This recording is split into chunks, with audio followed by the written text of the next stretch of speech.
नमस्कार, आप देख रहे हैं कशिश न्यूज का फेसबुक पेज लाइव। मैं हूं आपके साथ रुचिका राज।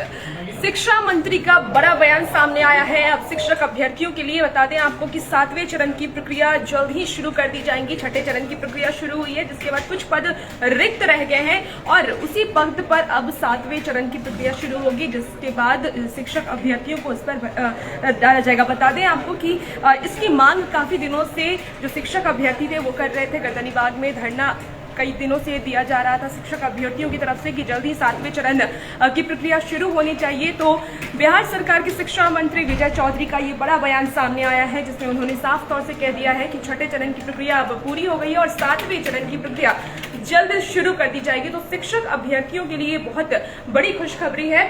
हम चाहेंगे कि शिक्षा मंत्री के बयान भी आपको सुनाए। तो सबसे पहले आप विजय चौधरी क्या कुछ कह रहे हैं इस मुद्दे को लेकर के आप खुद सुन लीजिए। छठी चरण के पूरा होते ही, जो अब लगभग पूरा हो गया है, हम लोगों ने 7वें चरण की तैयारी शुरू कर दी है और एक संभावित टाइमलाइन भी बनाया गया है कि हम लोगों को लगता है कि जुलाई तक ये सब प्रक्रिया पूरी हो जाएगी अनुमान कर।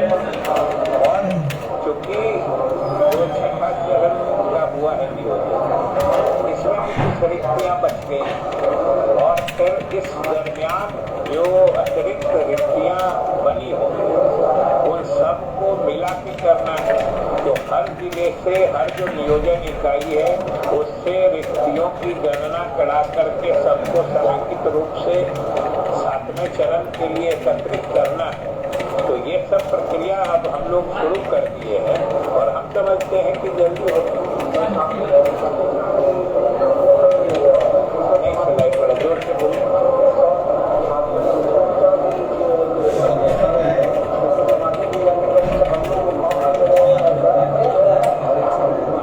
आप लड़के हैं, ये आप इसमें कहाँ आ गए?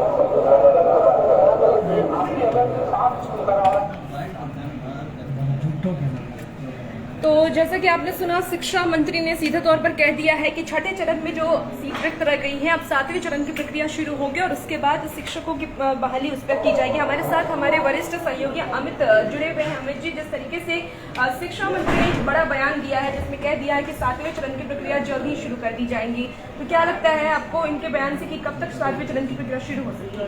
देखिए रुचिका, जो ये शिक्षक नियुक्ति को लेकर लगातार कई सवाल उठते रहे हैं और सरकार को हमेशा घेरने की कोशिश की जाती रही और जो अभ्यर्थी हैं वो लगातार मांग करते रहे, लेकिन लगातार इसको लेकर धरना प्रदर्शन और आंदोलन किया जाता रहा। और हाल ही में 6ठे चरण और 7वें चरण की नियुक्ति को लेकर और जो अभ्यर्थी हैं वो लगातार प्रदर्शन कर रहे थे। उनका ये कहना था कि जल्द से जल्द सरकार इसको लेकर कदम उठाए। पहले पंचायत चुनाव और तमाम चीजें हुई, उसका हवाला दिया गया, फिर इसमें थोड़ी लेट जरूर हुई, लेकिन शिक्षा मंत्री का शुरुआत से ये कहना था, शिक्षा मंत्री ने लगातार ये कहा था कि थोड़ी देर जरूर हो रही है कुछ तकनीकी वजहों से, लेकिन हम इसको लेकर संजीदा है और हम जल्द ही इसके को लेकर वैकेंसी निकालेंगे और नियुक्तियों की जो संख्या है इसको हम देखेंगे कितनी रिक्तियां हैं। इन सभी रिक्तियों की संख्या को लेकर हम इसकी प्रक्रिया को शुरू करेंगे।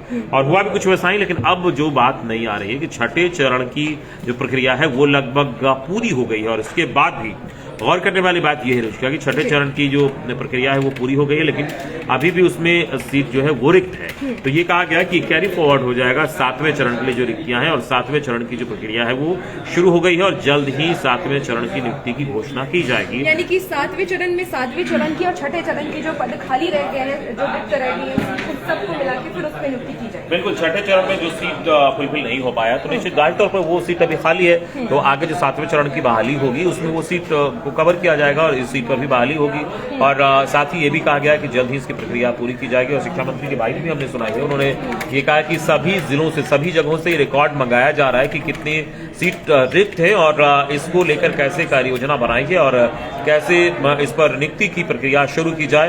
लेकिन उन्होंने ये भी कहा कि संभवतः जुलाई तक ये पूरा जो नियुक्ति प्रक्रिया है वो समाप्त हो जाएगी, सब फुलफिल हो जाएगा। लेकिन उन्होंने संभवतः शब्द जोड़ा है, इसका मतलब हो सकता है इसमें 10-5 दिन लेट भी हो, आगे भी समय बढ़े, लेकिन अनुमानतः ये जुलाई में ये कार्यक्रम जो है वो हो जाएगा और 7वें चरण की नियुक्ति प्रक्रिया जो है वो संपन्न हो जाएगी। लेकिन इसमें जो आंदोलन कर रहे हैं लगातार, जो अभ्यर्थी हैं वो आंदोलन कर रहे हैं, उनके लिए खुशखबरी है। और खुशखबरी के तरीके से कहा जाए कि बहुत बड़ी खबर है, सुकून देने वाली खबर है। जो लगातार प्रदर्शन कर रहे थे और धूप में, अभी आपको बता दें कि लगातार कई दिनों से वो लोग धरना प्रदर्शन कर रहे हैं। कल ही अमित शिक्षक अभ्यर्थियों ने कहा था कि अनिश्चितकालीन अब हम धरना देंगे, और आज इस तरीके का बयान शिक्षा मंत्री के आए सुबह की अब छठे चरण की प्रक्रिया खत्म हो चुकी है, 7वें चरण की प्रक्रिया अब जुलाई से ही, आपने जैसा बताया, जुलाई से ही शुरू कर दी जाएगी। बिल्कुल, 7वें चरण की प्रक्रिया में उन्होंने कहा कि संभवतः जुलाई में पूरी प्रक्रिया संपन्न हो जाएगी। और जिस तरीके से आंदोलन कर रहे थे ये अभ्यर्थी, उनके लिए बहुत बड़ी खबर है और सुकून देने वाली, राहत भरी खबर है कि अब उनको शायद आंदोलन ना करना पड़े, क्योंकि उनकी जो मांग है उसके मद्देनजर शिक्षा मंत्री ने ये अपनी बड़े संजीदा तौर पर इसे लिया है और इसको लेकर वो संज्ञान में इस बात को रखे हैं। और उन्होंने सीधे तौर पर कहा है कि अब जो छठे चरण की नियुक्ति प्रक्रिया पूरी हो गई, उसमें जो सीट बचेगा, जो पद खाली रह जाएंगे, उनको 7वें चरण की जो नियुक्ति प्रक्रिया है उसमें उसको शामिल किया जाएगा और इन सभी सीटों पर बहाली की प्रक्रिया होगी और तमाम जिलों से रिकॉर्ड मंगाए जाएंगे कि कितनी सीट खाली है और तब जाकर ये जो जितनी भी सीटें इसको भरा जाएगा। और निश्चित तौर पर एक बहुत बड़ी खबर है और एक बहुत अच्छी खबर है उन आंदोलन कर्मियों के लिए जो शिक्षक अभ्यर्थी हैं वो आंदोलन कर रहे थे, उनके लिए एक सुकून और राहत भरी खबर है। शिक्षा मंत्री विजय चौधरी ने जो ये आश्वासन दिया है इसको लेकर। जी बिल्कुल अमित, तो शिक्षा मंत्री ने आज एक बड़ा बयान दिया और बड़े बयान के साथ सीधे तौर पर उन्होंने कह दिया है कि 7वें चरण की जो प्रक्रिया है वो जल्दी शुरू कर दी जाएगी और संभवतः जुलाई में इस प्रक्रिया को पूरे भी कर लिया जाएगा। छठे चरण में जो सीटें रिक्त रह गई हैं उसकी गणना की जाएंगी और उसके बाद 7वें चरण में उन सीटों पर भी नियुक्ति की जाएगी। तो ये एक बड़ा बयान शिक्षा मंत्री की तरफ से दिया गया है उन शिक्षक अभ्यर्थियों के लिए जो काफी दिनों से गर्दनीबाग में धरना कर रहे थे और 7वें चरण की नियुक्ति की मांग कर रहे थे कि जल्द ही उसकी प्रक्रिया शुरू की जाए। तो उन अभ्यर्थियों के लिए ये खुशखबरी है, यानी कि अब 7वें चरण के लिए वो अभ्यर्थी तैयार हो जाएं, क्योंकि शिक्षा मंत्री ने एक बड़ा बयान दे दिया है। और भी ऐसी खबरों के लिए आप कशिश न्यूज के साथ बने रहे हैं। अगर आपने हमारे फेसबुक पेज को लाइक नहीं किया है तो उसे जल्द लाइक कर लें। धन्यवाद।